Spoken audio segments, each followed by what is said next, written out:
We have a massive options close today. We also have the quarterly close, the monthly close, and then we're going to have the CME futures close. So from a closing basis perspective, it is a massive day within the markets. And what that means is it provides us with a whole bunch of new information going into the next quarter. So will it be a bullish quarter or will it be bearish? That's what we're going to try and cover in today's show with a whole lot more. So without further ado, let's get straight into the show.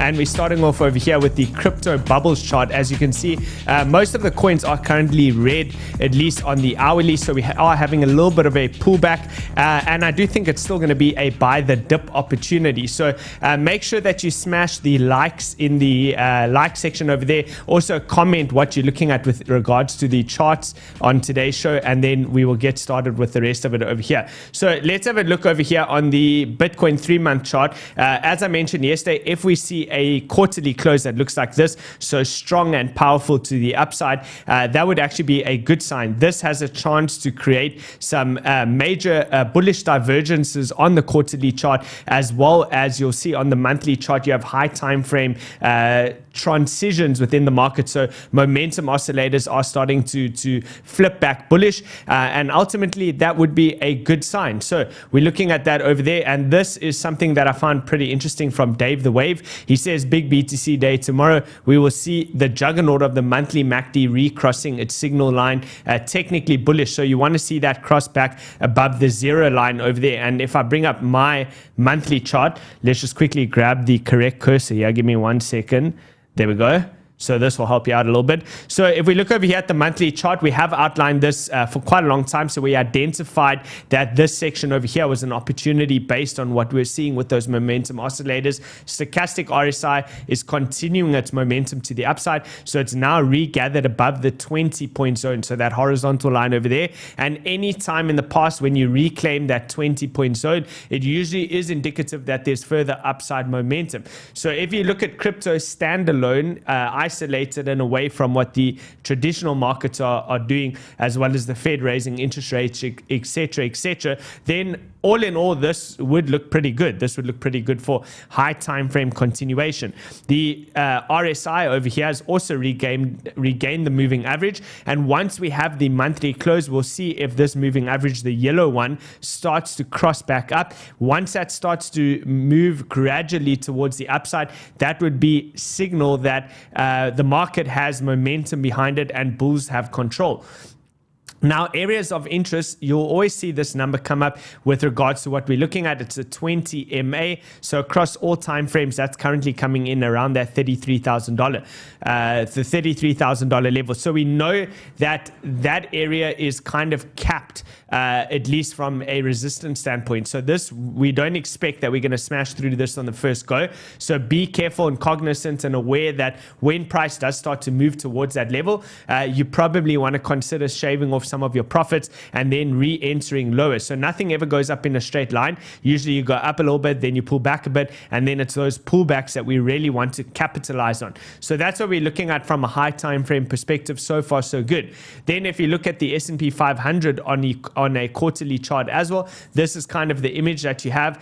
These were all the major pullbacks that took place in the past. So you can see ranging from as high as 83% all the way into the region of 50, 70, 20. Most of them were around that 30 to 40% pullback region. And what about this one over here? So let's grab the tool, and if we measure from top down to bottom, this one has been 27%. My ultimate target was around this pre-COVID level, which was 33% down.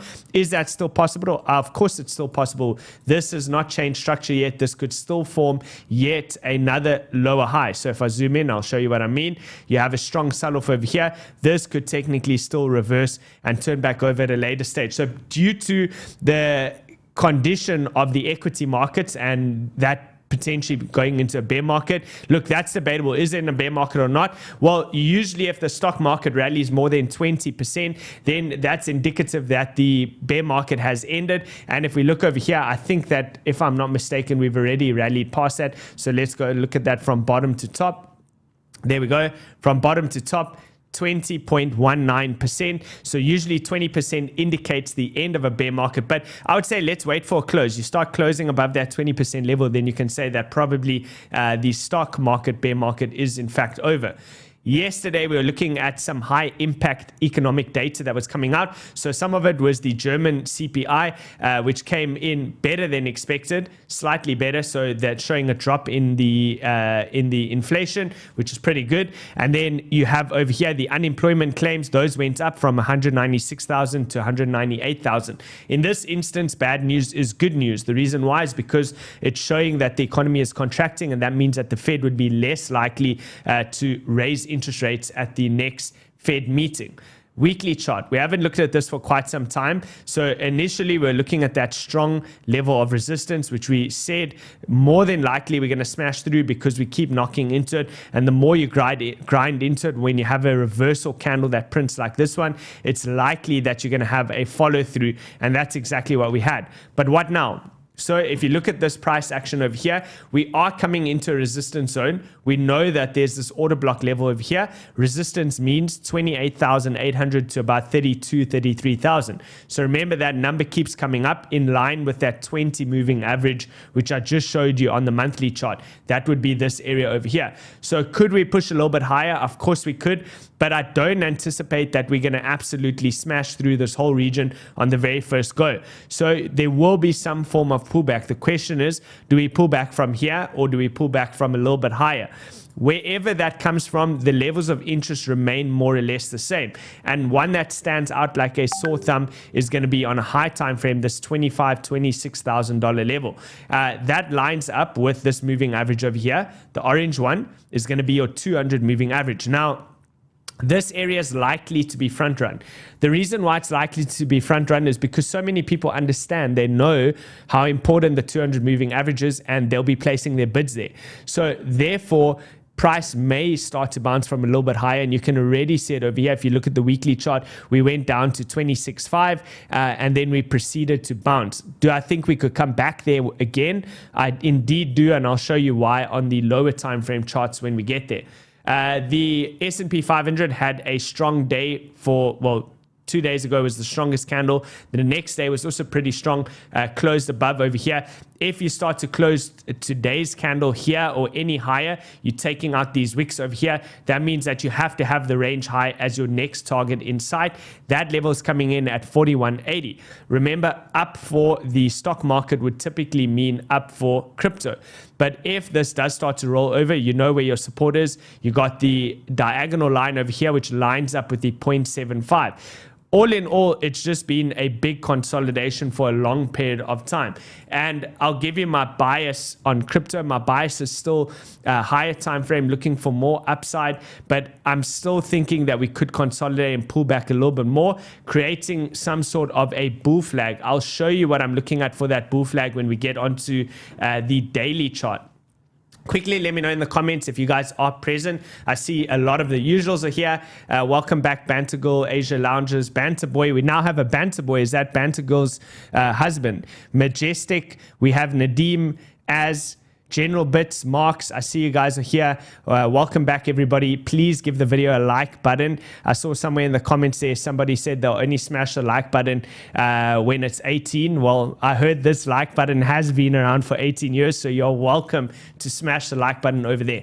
Okay, looking at this chart over here, you can see a bit of a consolidation, but this is an interesting area. The white line that I have marked out is 28,242. You can see we're failing to get above that line. For me, personally, anything that's stuck underneath that line, I would say is pressure towards the downside. And there is a possibility that you're going to revisit these wick lows. So a lot of demand is kicking in when you get to this region, and it's creating a bit of a bull flag. So big pull up, consolidate, consolidate, consolidate. And then I think at a later stage, there's a possibility that we break out further, maybe sometime next week. And then you get to that $33,000-ish level. But we have to take each day as it comes. Remember, we're not fortune tellers over here. We're just traders, and we trade what's before us, and we make our decision based on what the market's giving us. So here you have equal defense from both the bulls and the bears. You can tell by the wicks over there. Bulls keep defending this region, bears keep defending this region, so price gets capped in between those two levels, and that creates for good range trading. Next, the dollar's still kind of in the same level over here. I am still expecting that the dollar is going to push back up one more time towards, at the very least, the key yearly level, 103.49, and then possibly towards this target zone over here, which is coming in at 105 for the DXY. Fear and greed. We haven't looked at the fear and greed for quite a long time. So if you look in relation to, let's say, the past 3 months over here, you can see it's been steadily on the rise in the same way that the chart has, right? So you go from periods of extreme fear into periods of extreme greed. And if you look at it on the max over here in relation to all the previous bottoms within the market, then your main bottom came in actually on the 19th of June. And that's in line with everything that we've shown, right? On-chain metrics, you remember, most of what we've seen on-chain has shown that the market bottom should have actually been in June. Price went lower in November because of the FTX saga, but ultimately we reached those same kind of levels. And what has happened after that? So if you look back in the past from the previous bear markets, you did revisit it a couple of times, but ultimately it just creeps on up slowly but surely. So the question is this section over here the same as this section over here in 2018, where we proceeded to go into a major rally afterwards? Well, I think this is one of the best indicators that you can use. If you go and have a look over here, you can just type in fear and greed onto your into your indicator section over there. I'll just show you so you know which one I'm using. Fear and greed. There we go. It was this one over here by 𝗵𝗍 or Magic Einds. This one over here, that's the one that I use. You don't have to use it. You can play around with the other ones as well, but it essentially does the job, and you can kind of track and relate exactly time-wise where we are. So you can see how low fear and greed got to that 27 mark when price came all the way down to 19.7, and then we proceeded to bounce. So according to this, there's still a lot of room towards the upside because people are pretty fearful. If you're looking at this as around 45, we haven't actually even reached the greed levels yet. I would say you start to enter the greed phase once you're crossing above the 60 mark. Extreme greed is above the 80 mark, and then peak euphoria is going to be when you're in that 97 zone. So keep an eye out on that. It is an interesting indicator to look at. And then the most simple chart that you can use is the RENKO chart. So here you have the entire history of Bitcoin with the RENKO chart, and you can see over here an area of resistance is coming up, right? Here's your next level. If you break that level, this one's coming in that zone. So very simple. You put on a daily chart over here. When it's green, you want to be holding your position. When it turns red, you want to get out of your position. So is it possible that this could push back up a little bit higher into that 30K zone? That's where I have that marked off. If you crack through that and hold, then according to RENKO, the next resistance is higher up than what I'm seeing on my other charts, and that's coming in around that $35,000 to $37,000 level. The point being over here is that there is resistance overhead. That's all that you need to know. You just need to understand that sooner or later we are coming into resistance, and you would expect a broader pullback before possible continuation to the upside.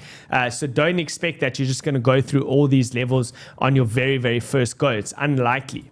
Okay. Next, liquidity. Not much change over here based off yesterday. The only ones that are really pumping liquidity into the market is the Chinese, so the People's Bank of China. You can see the histogram is continuing with big prints to the upside, and ultimately this is the bad boy that we're watching. We really want to see the US dollar stablecoin supply start to increase. So we're looking for a little bit of a further push up with that. Yesterday, we outlined the possible ranges. So for those who are new, I'm just very quickly going to summarize what we said. We said that price had been operating within this range beforehand for the last couple of months, right? Now we're looking for a new range to get established, which would be this range over here. But the question is, what happens first? Let's zoom in. That's the question. What happens first? Are we going to first revisit the bottom of the range and then only go up? Or are we going to go straight through and then break up into those higher targets? So it depends on how you trade, how you want to play this. Ultimately, I think that inevitably we do get into this zone, this 32 to 33K zone. And I'm going to show you a very interesting chart in just a moment, which will help you to understand why. But if price can't get back above this mid-range level, so this is what we would be labeling, right? This would be the new range low, what was the old range high. that becomes the new range low, flipping from resistance into support. Then you have this as your mid-range and this as your range high. Very, very simple. So you are currently rejecting from mid-range, meaning that if you can't get back above, you want to be shorting this all the way back down to that $25,500 level. So currently, we're in that pivotal point. We've been there for the whole week, as I have shown you in the charts, and I'll give you the levels using the RSI as well, which will show you when it turns back up. But currently, the RSI is angled towards the downside. That means that the bears have a slight edge. So if they have a slight edge, what would the trade setup look like? Well, very simply put, it would look like this. You'd place your stop loss obviously above those highs because price can't get back above there, and then you'd be shorting back down into the bottom of that range, so into your range low. So I hope that makes sense. Let me know in the comments if it does make sense. Now, on the other end, if this is able to get back above, you can set up the same trade over here where you're longing back to the top. Okay, so we're looking for the deviation to take place either from here or here. I think that it's possible that you could have your first deviation over here. That could already be it if you look at that wick. And then we come back down to these lower regions, bounce back up, and then eventually we play it back long to this end. So one reason why I think that we'll still eventually hit that level all the way up to the 30K level is this. Now, if you look over at this, this was brought to my attention by one of my teammates. So the free float methodology, and this is how you calculate the capitalization. Feel free to go and have a look at this on Investopedia. It essentially shows you how to remove all the noise from the chart and have the ultimate and true market cap for that particular coin. So if you look at this, this is showing that we haven't yet retested the underside resistance with the total market cap. It's showing that price should still push a little bit higher, and that would mean for Bitcoin a push into the 30 to 33K level. So you can see the way it's been holding and respecting this channel. Yes, you had a bit of a fake out down here, recaptured it. Basically, it means that if price comes back down to around that $26,500, $27,000 level, that could be an opportunity to get an entry long where you could push back up to 30K, and then that's where you mainly want to start loading off your positions. So in relation to the Bitcoin chart, you guys know how this looks, right? Bitcoin has already come into this region over here, so I can show you. Let's grab one of these charts over here. I'll pull. Is it this one over here? Anyone? Let's grab this one. Here's a good one. Okay, let's put that over there. So if we zoom out, and you can see the resemblance between these two charts, right? Bitcoin is already at this zone. So look at this chart again. As you can see from the market cap, we have not actually yet hit that level. That's showing that there should still, from a technical analysis perspective, be a little bit of a further push higher. Okay, let's move on from there though. Next, if you look at TED Talks Macro, he's showing that if the market consolidates a little bit longer, and I do agree with this, then there will be a solid bid in the alt-BTC pairs today. So if Bitcoin can just consolidate and hold up without breaking down, he's looking at 15 to 20% across the wider altcoin market. We will take a look at altcoins soon.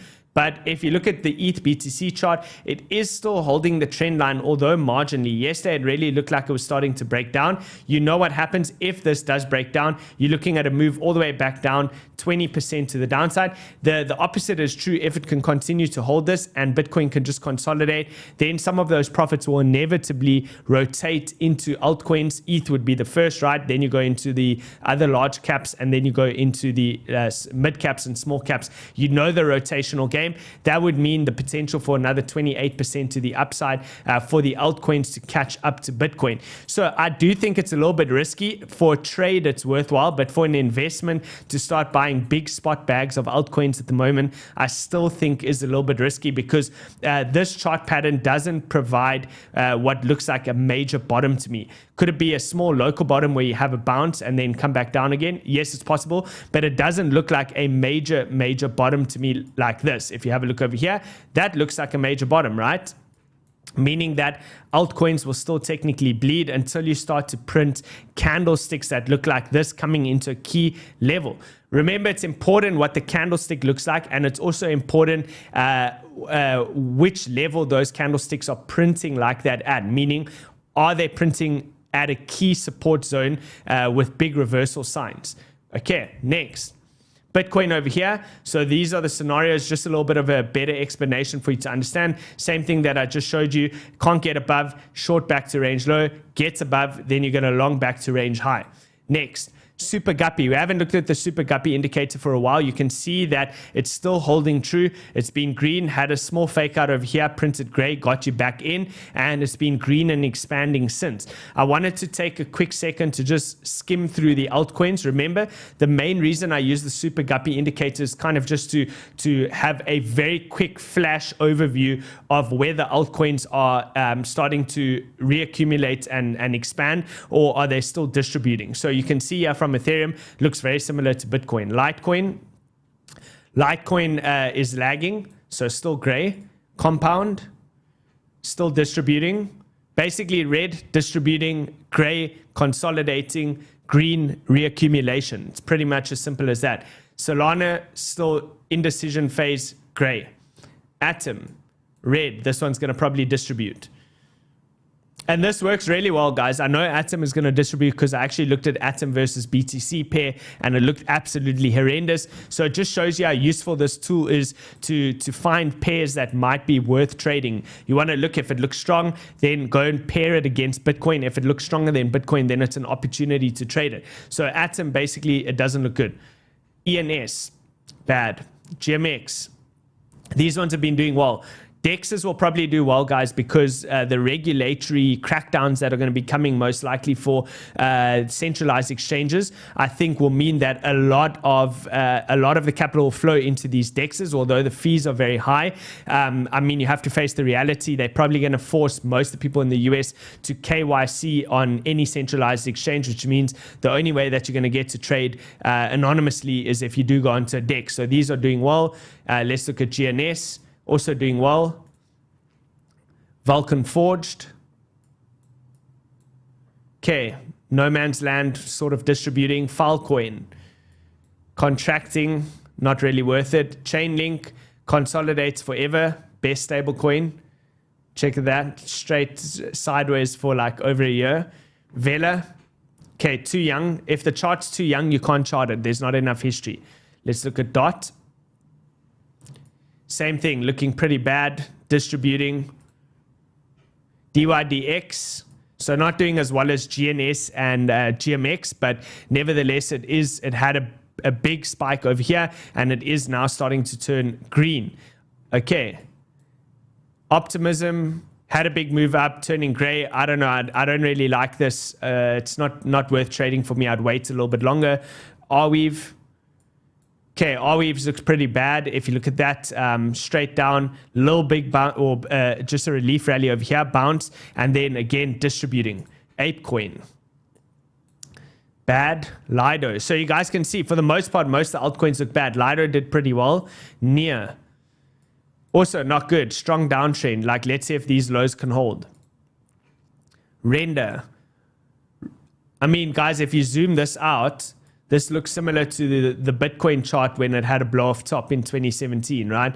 Big move up, blow off top, complacency bounce, and then I would expect that this is probably just going to distribute down. Energy Web Token, distributing. Uniswap, distributing. Curve, also kind of no man's land, but pressure down. Rune is still distributing. We did give Rune as a potential long trade setup just because it was starting to break a diagonal over here. But overall, you can see it is still a risky trade, so you want to go in with care. Alice, also same thing, contracting. A0 has done pretty well. So A0, also not that much history over here, but A0 has been holding above its EMA ribbons, which is pretty good. Luxo distributing.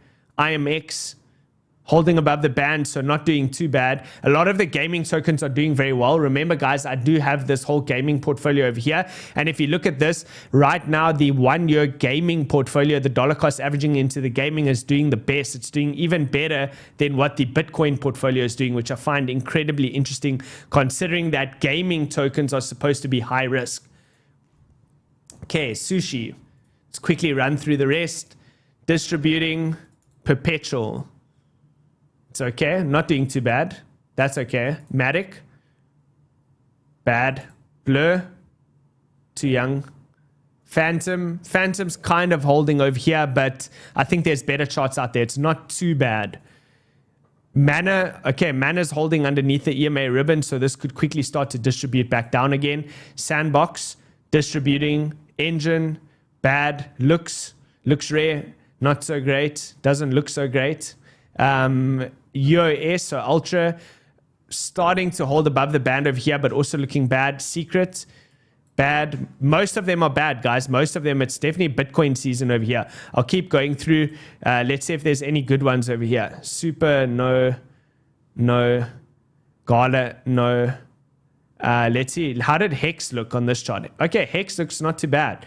Hex has actually been holding up pretty well. I think it's been one of the top performers of the year. So that's pretty interesting. Obviously in anticipation of Pulse Chain, because then you get what is it called? P-Hex. So Hex on the Pulse Chain network. Anchor. Okay, started to contract, but it didn't do too bad. Casper, this has been, actually, I think this has been the top performer. This has been better than Hex, if I'm not mistaken. But at the moment, would I chase this? Probably not. If there was a much deeper pullback, maybe around this 0.019, that could be a potential area where you could start to see if it's holding that as support, keeps the EMA ribbons nice and tight, and then that could be an opportunity to get in. Astro, red, holding below. Okay, Phantasma, also not good.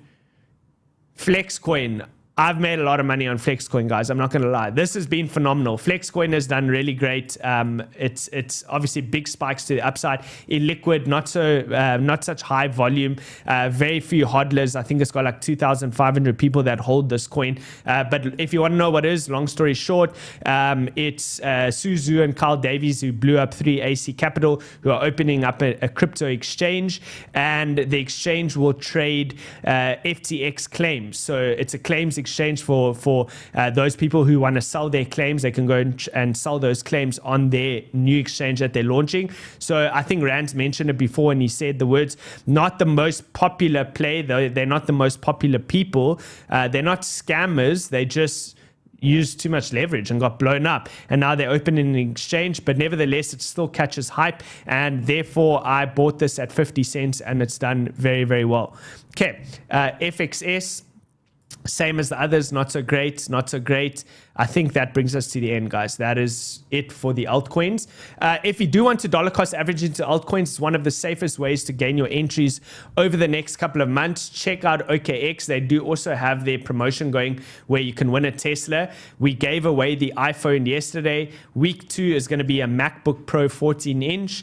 Week 3 and 4, Manchester City tickets. Week 5 and 6, 7-night holiday to the Maldives. And then week 7 to 9 is when the Tesla Model 3 gets given away. Obviously, that's the grand prize. So if you do want to get into that, I think the benefit of using OKX, one of the big benefits is their bot sections. They have a whole lot of unique features. There's a link in the description below over here. Just click on that for OKX. Please make sure you give the video a like as well.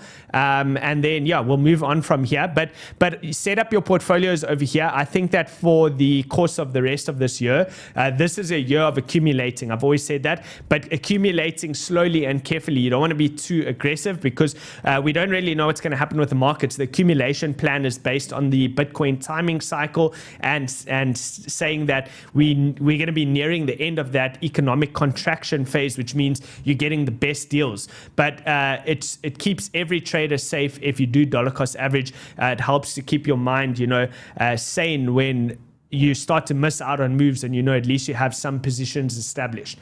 Okay, let's move on to the very low time frames over here. Well, first, quickly on the daily, the stochastic RSI will cross back up if Bitcoin gets above 28,165. So you can see at the moment there's pressure to the downside until we start closing below the 9 EMA, which is the blue one over here. I would say that probably I wouldn't expect a major breakdown. You might just see something like this.